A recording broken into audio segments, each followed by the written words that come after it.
And so typically when I see leaders in Intercom or in other companies in the weeds, it's because they don't trust something. And I think the first thing that the teams themselves doing the work need to figure out is, why are they here?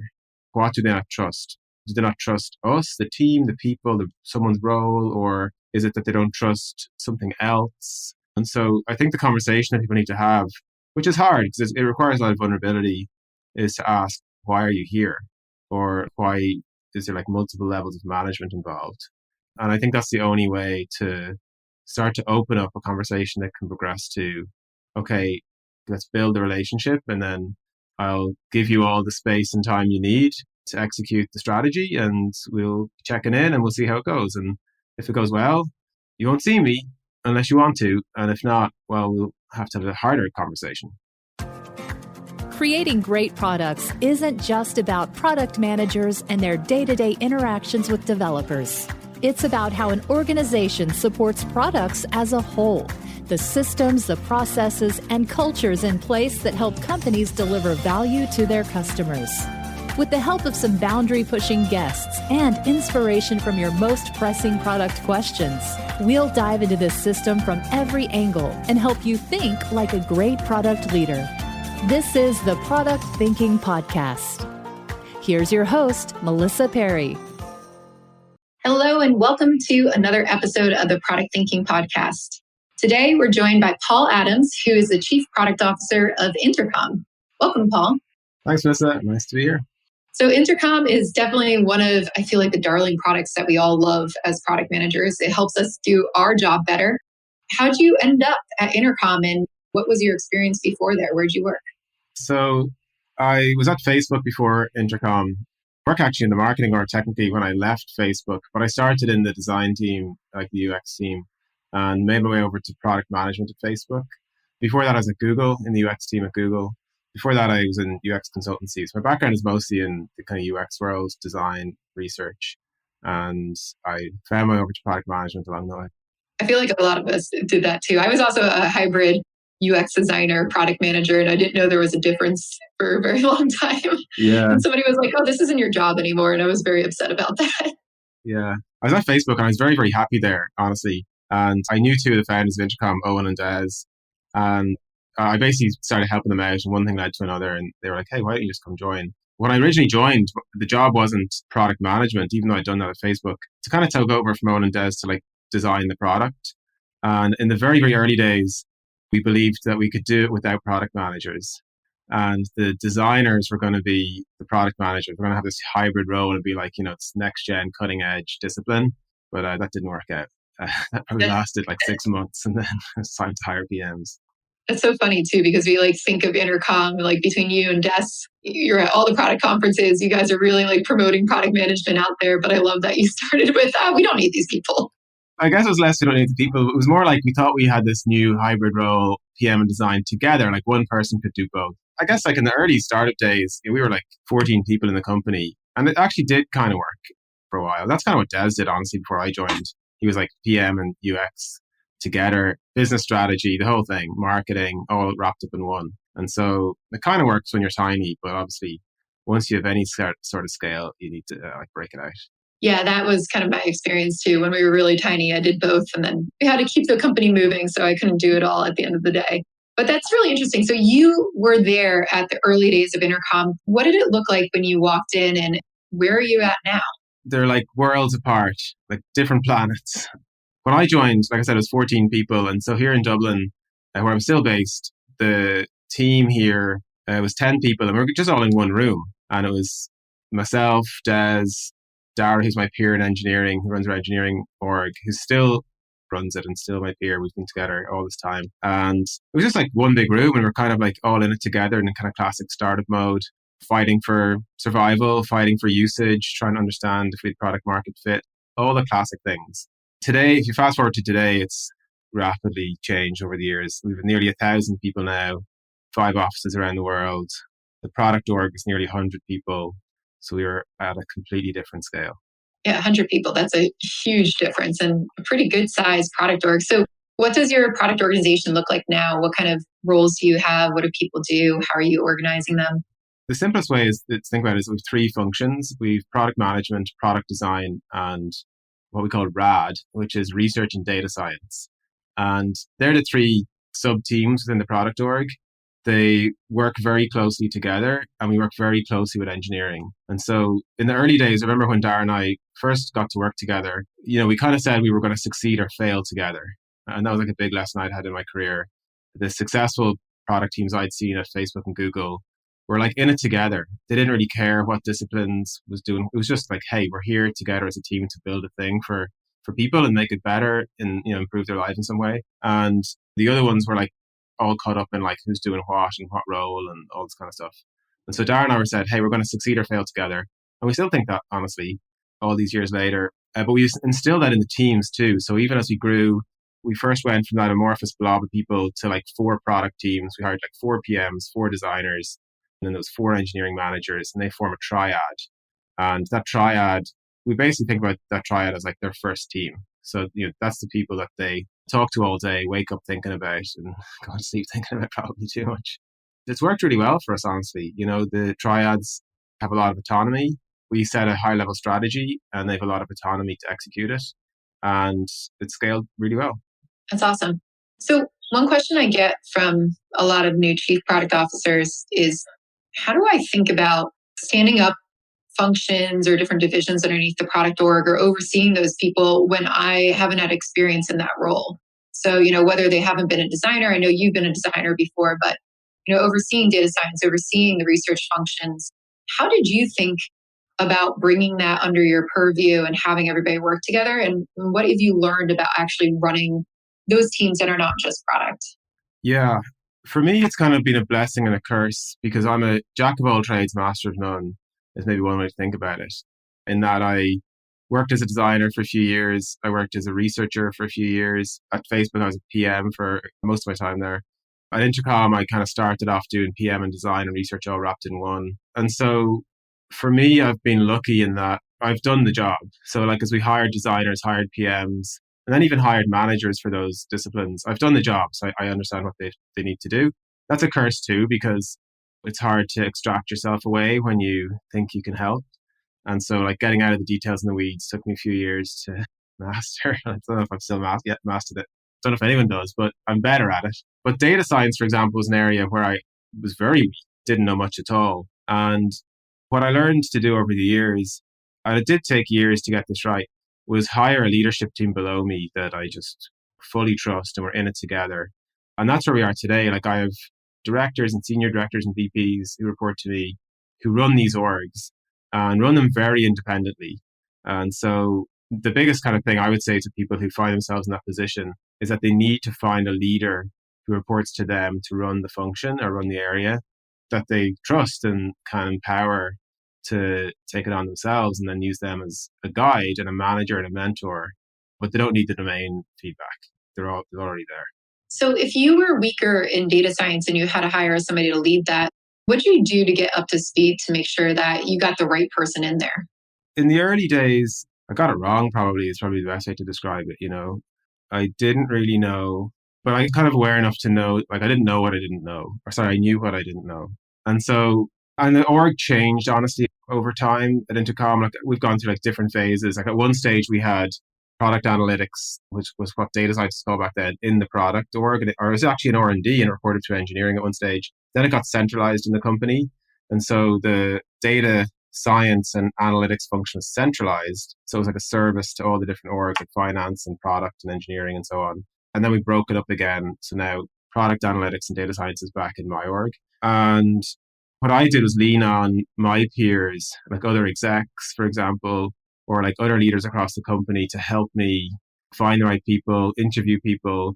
I leaned a lot on other people in the company who did have domain expertise and people who knew what I was looking for, who had worked with me for a bit, and tried to find that kind of like nice overlap in they understood the role and what we need, understood the domain better than I did. Yeah, I think that's really good advice for people. Like step back and let some experts in to help you figure out what you need. So if you've got this great team underneath you who are running all these different domains, what have you found your job has transitioned to now as a chief product officer? Like what's your day-to-day like? What are you responsible for? versus what you delegate down to your leaders? Yeah, I delegate a lot, almost everything. I'm still busy every day, so still working on that one. I think from the early days, like Dara and I believed in giving our teams a lot of autonomy. And this has changed over the years. So in the beginning, it was just like myself and Dara with teams reporting to us directly. And then it became like we hired managers and leaders to lead those teams. Then we formed into groups. And so, once we got to a certain scale, we had to like group the teams into different areas. So we have our engage product, our support product, and they were split into two. They had a leader, for different functions. And then they reported to Dara and I. And then we've scaled again. So now we kind of have like multi-layers. But at every step of the way, we tried to set strategy. Was what we saw our job as basically setting the strategy and building the team. And I think that's still basically our job. Like set the strategy. These days it's a cross-functional strategy, and I work a lot with our CMO Anna and our Chief Revenue Officer Leandra, with Des too. And so I'm working like very horizontally across the company now, and my head is often in other orgs as much as it is in my own org. But we try to set it up over the years so that people have a lot of autonomy, and then we would hope they give their teams a lot of autonomy. And so our job is setting strategy, then trying to make sure things are on track. The one thing, often when I talk to other product leaders, I'll often chat to different people who are CPOs or like on the journey there. So I'm never in product reviews. I haven't been in a product review in years, where we're looking at the product we're building and like critiquing it and giving feedback. I've not been in one of those for honestly years.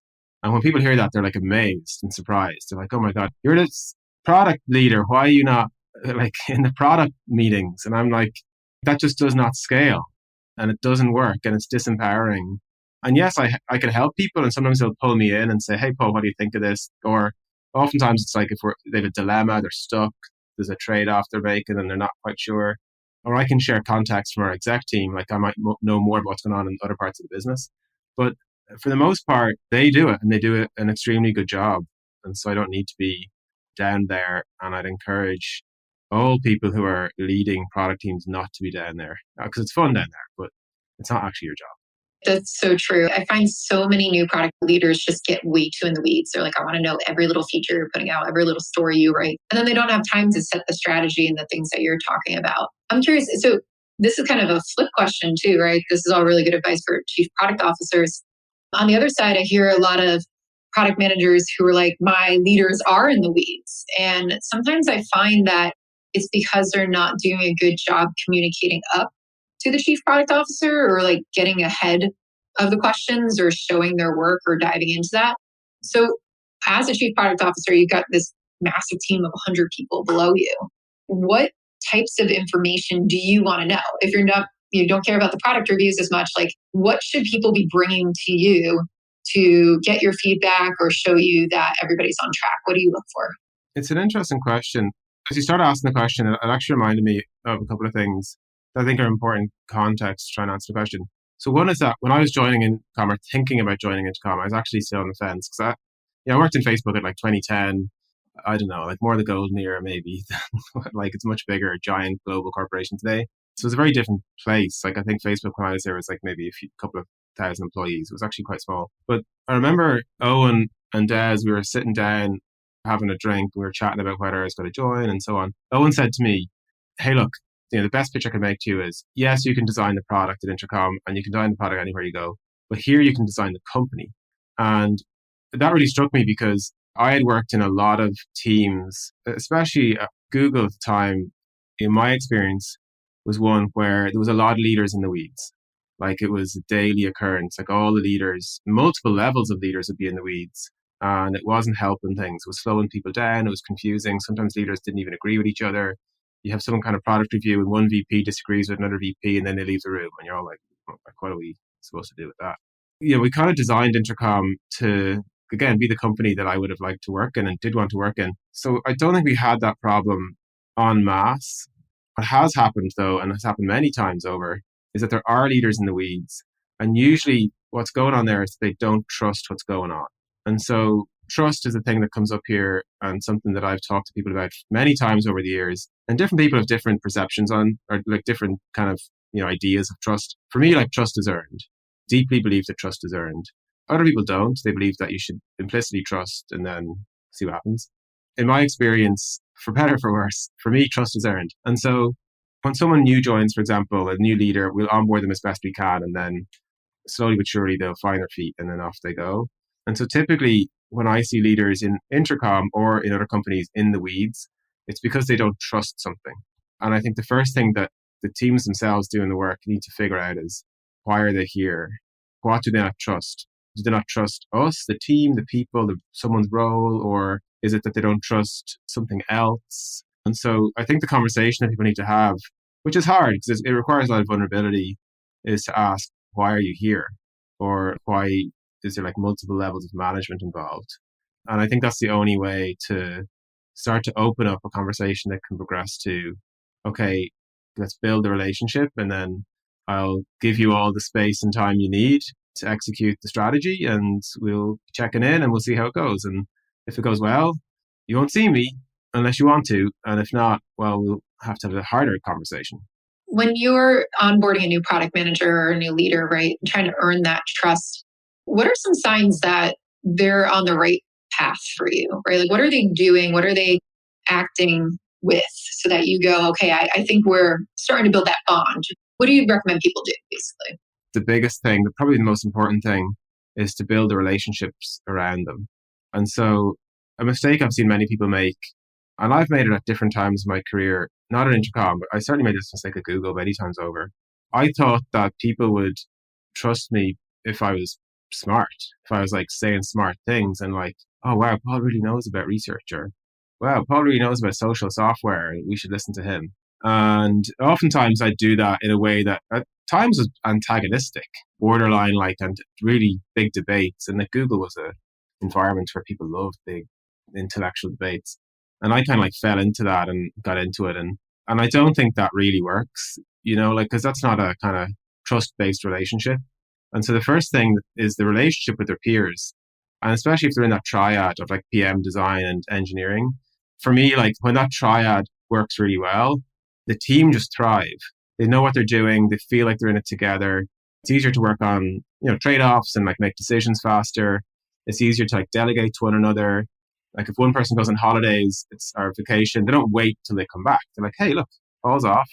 We're not going to wait for him to come back from holidays to like talk about the decision. We're going to make this call and go with it because we know he'll be fine and we'll talk about it when he gets back. And it's because they have that relationship. And so I think for the early signs for me are that the relationship is good. The relationship's working and people are being open-minded and investing the time to get to know one another and get to know the space. They're not coming in with like all their new ideas. And by the way, all the new ideas are fantastic a little bit later.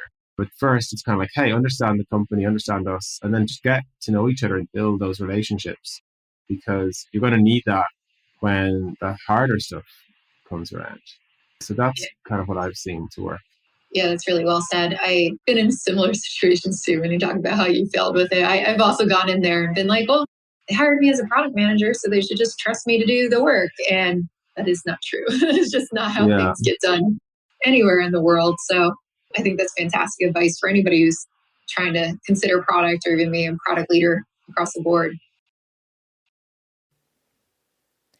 Did you know I have a course for product managers that you could take? It's called Product Institute. Over the past 7 years, I've been working with individuals, teams, and companies to upskill their product chops through my fully online school.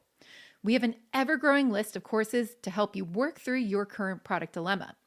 Visit productinstitute.com and learn to think like a great product manager. Use code THINKING to save $200 at checkout on our premier course, Product Management Foundations. We talked about, when you have trust, we trust you to go execute on the strategy. How do you communicate the strategy to your team, right? Like, what are you putting together? What's the right level of direction that you've been giving people? And do you have a process at Intercom for like setting the strategy, deploying it, monitoring all that stuff? Because in my experience, I come into these organizations, they go, oh, I want autonomous teams. I want to like let all my product managers go execute. But they give them no direction whatsoever. They give them too much direction and it pigeonholes them into a product. So I'm really curious how, as you've been building this team, what you found works for actually deploying a strategy like that. Like right across my career, I've worked in honestly some of the most dysfunctional product teams and products you've ever seen. Some of Google's biggest failures, I was on those teams. But I was also lucky enough to join other teams in Google, for example, that were highly performant. They were like Google Maps, Gmail at the time, parts of YouTube. They were like phenomenally good. And in all cases, so I'm kind of lucky enough to have seen both sides at both extremes.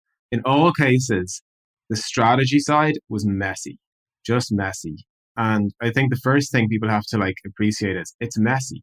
It's messy. We're all striving for like this beautiful world where the strategy is clear and concise and it cascades down and everyone's like, I know what I need to do, like, and off we go.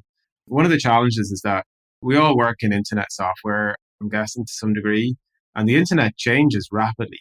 Like, I think the rate of change is increasing. So like there's more and more companies, more and more startups, more and more new things. And you're operating in a world where any kind of strategy that's like 12 months out, 18 months out, is going to have to evolve within that time frame. And we see this all the time with trying to set our strategy. And I think for the most part, we have a really strong strategy at the highest level. So like we know what we want to be, we know what we need to do. We do a pretty good job of communicating it down. And then at the execution level, I think we do phenomenally well. It's one of our strengths. We've built this machine and this process. It's all principles based. So the process these days is relatively light versus what it used to be. But we're a very principle based organization. It's the middle that's messy. It's like the messy middle, trying to translate the strategy down into the execution as it evolves and as the world evolves and as things change all around us. Like the shape for our customers change, or our business numbers change, or one of our competitors comes out with something that's really compelling. Like this is all moving around us. And so what we've tried to do, I don't think we do this necessarily brilliantly at times, is to try and keep everyone aligned. We use the word aligned and alignment a lot at Intercom. I'm sure people would laugh if we talk about it here again. But diagrams and pictures showing like Des has a picture that's like just a big arrow made up of loads of little arrows, and then versions where the arrows are slightly misaligned. It's like, hey, we're trying to get all the arrows going in the same direction, just generally. And then I have another one where I have like two lines up and down and like staying within the lines and staying within the strategy. And then as new people join, they get told the strategy and they're on the kind of edge of the line. They understand the strategy, but then another new person joins and they're onboarded by the first new person, and the strategy drifts as it's communicated. And then it drifts and drifts and drifts. And so the strategy hasn't even changed, but the understanding of it has, because newer people told other new people what the strategy was. And that just is a byproduct of being a really fast growing company. So, we've done good and bad here at times. But what we've tried to do is embrace the messy middle and say, look, this is just how it is. And actually, a key skill that I look for in people, mostly because I've seen people with this trait do phenomenally well in their career in product, is that they kind of thrive in ambiguity. And people who really struggle with ambiguity, like Intercom's not for them. And other fast growing companies might not be for them. And they would thrive in like a more stable, slower moving, bigger company, which by the way is a totally fine thing to do too. Like the teams I used to work on, like Gmail, I'm sure Gmail is a fairly stable, slow moving team these days in a good way, because they can't break the thing operating at such scale. But at Intercom for sure, like thriving in ambiguity and being really comfortable with the idea that this thing is like 70% baked. And as we get it to like fully baked, it's going to change again. I think that's a skill that people need to try and master. Yeah, I try to tell my students that too. A lot of them are thinking about, do I want to go startup or growth stage or really large company as a product manager? And I'm saying, like, if you don't like mess and you do not like ambiguity, you really want to go large company. This is just not going to be for you, especially early stage, right? Like if you are the only product manager with the founder or anything like that, that's where it gets really ambiguous. Right. So when you're deploying the strategy and communicating it to, what ways of communication have you found really work? I know you're talking about new people coming in and other people relaying the strategy for them. Do you guys write memos? Do you have like town halls about it? Like, have you found work for communicating and explaining? We've honestly been on a bit of a journey here. In the early days being honestly the first 8 years pre-pandemic, we were a face-to-face culture, deep, like locked into this idea. And we set up the office for the very earliest days. Once we had teams, we set up the office so that there was a bank of desks, which was the team. And that's like the cross-functional team. So the PM, designer, engineers, engineering manager, the researcher, like the data science, they're all sitting together in this one bank. And our team sizes are have stayed the same size more or less, which is like one PM, one designer, one EM, engineering manager, and then roughly about 5 engineers. And then we don't have back end, front end engineers, or we don't have a QA team either. So like it's a kind of a full stack product engineer. They all sit together, and the idea is like they talk to each other. Like, hey, the designer and the engineer should get over each other's shoulder and go like, hey, how's that working as you're building it, and so on. But the key thing we did was alongside that bank of desks, there was a room called our team room, and every single team had a bank of desks in a team room. And in the team room was kind of where the magic happened. Over the years, we got bigger and our real estate became a thing, like a cost that mattered. We were often asked, I walk past those rooms and they're empty. Do you really? And I'm like, well, yeah, maybe they're empty for half the day, but the other half or even third of the day is like where the magic happens. And so a lot of our culture was oral. It was passed on word of mouth, all hands. So we'd have big all hands and we'd share everything verbally. And then the pandemic happened. And by the way, we also had Google Docs. We do a lot of writing in Google Docs. And then the pandemic happened and it just all went sideways. And then we realized that actually teams were working great without all that stuff. And so these days we use Google Docs. We like to use the Google Suite. And Google Docs is the most commonly used thing to share our strategy, what we're doing. And then we have a lot of collaboration in the doc. So we'll encourage people to get in the doc and comment. We've designed a specific system over the years, which is before every comment, you have to label it as major, minor, or curious. And the idea there is like major means we need to talk. Seriously, need to talk here. This is, major feedback. Minor is, hey, I think we need to talk, but not now. So it's like, major is like important and urgent. Minor is important, not urgent. And curious is, hey, I'm curious. Like, I have a question. What's going on? Like, have you thought about X, thought about Y? And if we never get to curious comments, no big deal. And that's worked phenomenally well for us because it gave us discipline and gave people discipline that, okay, we're in a meeting, we're going to review this doc. We do a lot of kind of pre-reads in a meeting. So we'll like start a meeting. Okay, here's the doc. Let's pre-read 10 minutes, comment. And let's spend the next, 50 minutes discussing the comments. But people have learned to be quite diligent in how they tag them, knowing that we're not going to waste loads of time on something that's like some rabbit hole that doesn't actually matter. So these days, a lot of the strategy, almost all the strategy, is in a Google Doc. And then we use other tools, by the way, for other things, like Coda is used heavily for operationalizing strategy. And then we'll use Google Slides for like all hands and talks like that. But Google Docs are the bread and butter. I love Google Docs too. It's just so flexible. Yeah, it's brilliant. It helps with a lot of that. So you've just grown this company over, the past 10, now it's going to be 11, I hear, right? Pretty soon, years. Yeah. You've watched it all scale. In the last decade, I also feel like product management has finally become a thing that we're all recognizing is important to companies. What have you observed, especially building a product for product managers, right? And what have you observed change in product management over the last decade? And what do you think product managers need to know or get better at as they start looking at, careers from now into the next decade? What's different? It's a great question because I do think things have changed substantially. And I do think there are things for 2020s. One of the biggest patterns I've seen is orgs within companies are blurring. So the ye olden days, which is probably like last decade, sales and marketing wouldn't talk to each other, or like marketing's job was to give sales leads, and then sales would do whatever they do. And then meanwhile, the product org is over here, not really talking to marketing or sales. They're doing their thing, and engineering is doing their thing. And then support is like way over there, not even talked to. It's a cost center to manage. And two of the biggest lessons of my career, honestly, over the last kind of decade. One is the orgs are blurring. So I think the internet's driving this, and like tools like Slack, for example, where orgs can just talk to each other. But the orgs are blurring and they're starting to have to collaborate more. And a lot of that is down to changing business models too. So the rise of subscription businesses on the internet and the idea that like the customer relationship matters and loyalty matters means that you've got to care about your existing customers a lot more than you used to have to. And so a product org might also always have thought about that, but a sales org didn't really, and marketing didn't really. But now they have to. And so you see the rise of like growth teams, success teams that are like on the boundaries and in the middle of these bigger traditional orgs. And the orgs are all blurring together. And that matters tremendously because it means that the PM team in particular, the product org generally, but the PM in particular needs to be in the middle of that.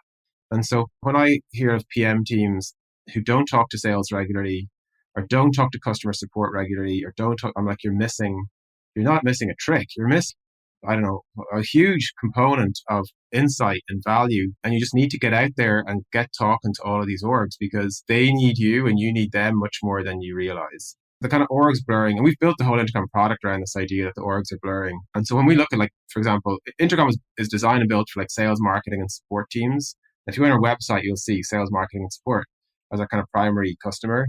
And yet product teams use Intercom heavily, growth teams do, success teams do. And it's all because these orgs are like blurring together and need to work and collaborate far more than they used to. So that's one thing. And I remember in years gone by, I wouldn't describe myself as a shy person, but like, I just didn't want to go talk to people over there. And I forced myself to and realized I've spent years just blind. So I was like, the orgs blurring together is one massive thing. The other thing, which is kind of connected, is the people who know most about your customer or user is typically not the product org. It's typically the sales team or the support team. And this was like a huge, especially for like I gave a talk at, I think it was UX London a few years ago. My main message there was, hey, the designer and the UX team says, like, we are the custodian of the user. Like, we are the central place of insight on our customer. We know the customer better than anyone. You don't. The sales team do, because they talk to them day in, day out. And they hear all the complaints and all the noise and all the pain. And your support team similarly hear all. And so they're actually the teams and people that you need to be learning from as much as learning from customers and each other. I think the PM role is and needs to be way more collaborative. And like, I mean, actually deeply collaborative than it might have had to be in the past. And I think there's obviously people who have all these debates on Twitter about product owner versus product manager, which I hate that. I'm like, why are you wasting your energy on such rubbish? But you're either a product builder, like a manager of the product, or you're not. And if you are, you need to be talking to all of these people in all of these other orgs in your company, because you'll just be a way better. One thing we talk about a lot about Intercom is judgment and conviction. We want people to build judgment and then have conviction, which actually is related to the trust thing earlier. When I kind of sense out that people don't have conviction in what they're saying to me, that like erodes trust. I'm like, wait a minute. Like, I need to dig in now, because I'm not sure you believe what you're saying. And if you don't believe what you're saying, I need to help you get to a place where you do believe what you're saying. So judgment and conviction are really important, I think, to the product role. And you can build it really fast by getting in these other orgs and talking to the people. You learn so much so fast. You just get much better at making decisions. I love that. I feel like this is a hill I've been dying on recently. Yeah. I was just tweeting something out the other day because I was having one of our CPO, experienced CPOs or mentors for CPO Accelerator, and they were telling people like, it was OG. He was the chief product officer at Calendly, and now he's at Twitter doing VP of conversations over everything about tweeting. And he said, one of the things that he's switching back to is trying to get research out of B2C customers now instead of B2B. Yeah. And he said in B2B is kind of, you get to go to the sales team, you talk to the account team. I had a great relationship with them. I learned all of this stuff.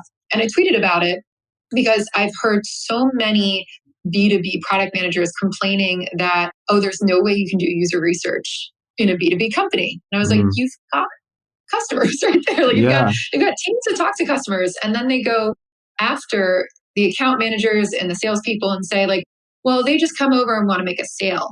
So I'm curious.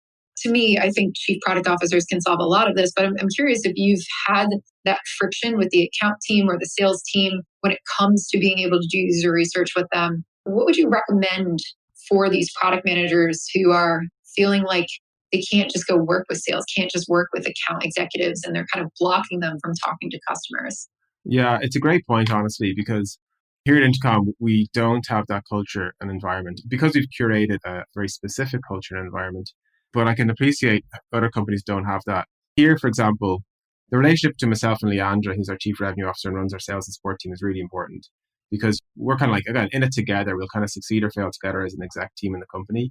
And then we try and like bring that downwards where like my directors and her directors, we're trying to collaborate, build much deeper collaborative relationships. The way that we've done it at Intercom, which is a half an answer to your question, I'll try and answer properly in a sec, is we've set up basically a kind of a awesome feedback loop. And again, it took us a few years to kind of try and refine this. But the way it works is our sales team put all of their feedback in Salesforce and tag it.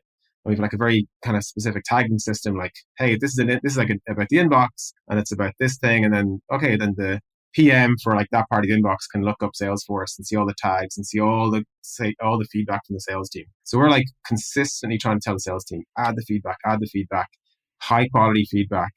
And what we do is we built a system that ranks all of the content that goes in, and then we build like top 10 lists, basically. And we call this problems to be solved. And the sales team, like PTSB, and the sales team say problems to be solved all the time. Like, hey, I put that in the problems to be solved, So it goes into Salesforce. And the support team, by the way, do this in Intercom. So they do the exact same thing in Intercom. They tag the conversation in Intercom. They obviously use Intercom as our support tool. And then we can build a list. And so we have like our support top 10, our sales top 10. And this is like a massive input into our roadmap. And then we obsess about shipping and shipping a lot fast. And one of the reasons is because we have this virtuous feedback loop where the sales team see like literally weeks after, oh, there's the thing. Awesome. I'm now going to go back to my customers and tell them that the thing I is here. It's shipped. And so this is like always a work in progress, and we can always get better at it. And the quality of the feedback we get from sales can be of very different types in terms of quality. But they know, because we've just told them over and over again, if you tell us about it and it's real and we can validate it, we'll build it. We want to build what our customers need. And like we'll do our due diligence to try and understand the problem, make sure that the sales team's representation of it is accurate and all sorts of things like that. But that's how we do it. And so in a world where the sales team, like that, you're not set up in that environment, I think you need to start building bridges and building connections so that the sales team can see, hey, if I talk to you, it helps me. It can start simple, like get on customer calls with them. Customers in B2B, customers love talking to the product team, love it. And they don't love talking to the sales team. So if a salesperson is always saying, hey, PM, get on the call with me, purely because it's going to make them look good. And the customer is like delighted the PM is there. And so there's like lots of ways in like that, simple ways to build relationships, build trust, and then say, hey, get your feedback to me in a structured way and I'll build the stuff for you. And like we're all win. And so I think just the relationships need to be built, and they can be built from the ground up. And then if you're a leader, I'd encourage people to do the same thing at the leadership level and try and build this like nice, virtuous kind of feedback loop. I think that's great advice for everyone. And the moral of the story I heard from you the whole way through this too is just build those relationships, right? Start working together. I've seen this too. It's like be one team. Don't be sales and product.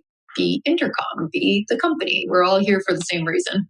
I'll give you like the flip side. I believe like every strength has a shadow. To be fair to your listeners and not say this is like a perfect world, like every strength has a shadow. And so at Intercom, I think because we've invested so much in this culture of collaboration and like true honest collaboration and this idea that like, hey, we're in it together, we'll succeed or fail together. The shadow is that you can get design by committee, you can get procrastination, and you can get people who are very kind. So people will say, hey, people are very kind and nice to each other. And I would say they're sometimes too nice. And sometimes it's like, hey, we just need to get on with things and make a decision here. And like everyone can't get an opinion all the time. So there is a shadow there. And I want to say that to give this conversation the balance it needs. That's exactly it, the balance. And if you have the relationships, it's also then easier to say, hey, thanks for your opinion. I'm now choosing to ignore it and make this decision. And we'll still be friends 5 minutes later. Yeah. And at the end of the day, too, it is the product manager's decision whether or not those things go on the roadmap or you build it. It's not just take everything that comes your way and go, right? It's make a decision about what's best for our goals and our company and our customers. Yeah. So thank you so much for being on the podcast, Paul. Tell us a little bit about what's next for Intercom. You just released a new product. Where can we go find out more about it? One of our biggest launches in years, a few weeks ago, we launched a brand new inbox. We launched a new product called Switch. We released a new product called Surveys. The Surveys product actually is, I think, a great product for PMs. One of the things actually we didn't get to talk about today in much detail was first-party data. And so like actually a big trend, you asked me earlier about trends for the next kind of decade. A big trend is the disappearance of cookies. And people go, oh yeah, cookies are going away. I heard that Chrome are going to not have cookies anymore as of 2024 or something like that. It's like, no, it's real. It's actually happening. And so you will not have access to all the loads of the data that you have today will just disappear in the blink of an eye. And so we've been saying you need to build first-party data, which is data collected from your customers and users directly with their permission. And we built a surveys product, and it's a great way to do that, actually. We're using surveys, and it's connected into all of the customer record and Intercom. And so people are collecting first-party data and then using it to send targeted messages and triage support and all sorts of things. So that's actually another huge trend I forgot to mention earlier. And that's also connected to what we're doing next. We're thinking about this theme of first-party data. And other than that, kind of continuing to build the Intercom product. We're building next generation versions of a lot of what we do. Our Messenger, a new version coming, in-app messaging. We have a brand new inbox. And so lots going on. Great. That sounds like so much fun. And I can't wait to go check out all the new stuff that you guys are building. Thanks again for being on the podcast. If people want to learn more about you, where can they reach out to you or follow you? The best place is on Twitter. My Twitter username is Padday, which is basically Paddy with an extra A. It's Padday. I used to be very active there. I'm less active these days, but I love hearing from people and love hearing people's questions. And anytime they mention me questions, I always try and respond properly. So I'd love to hear from people.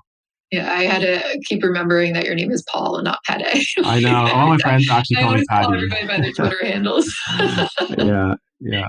All my friends call me Paddy, so it can be quite confusing in my own personal life, to be honest. That's awesome. Well, thank you so much again for being on, and thank you for listening to the Product Thinking Podcast. If you like this episode, please remember to subscribe so that you get a new episode every Wednesday. We will have another Dear Melissa where we're answering all of your questions next week. So if you have any questions for me, please go submit them at dearmelissa.com, and we will see you next time.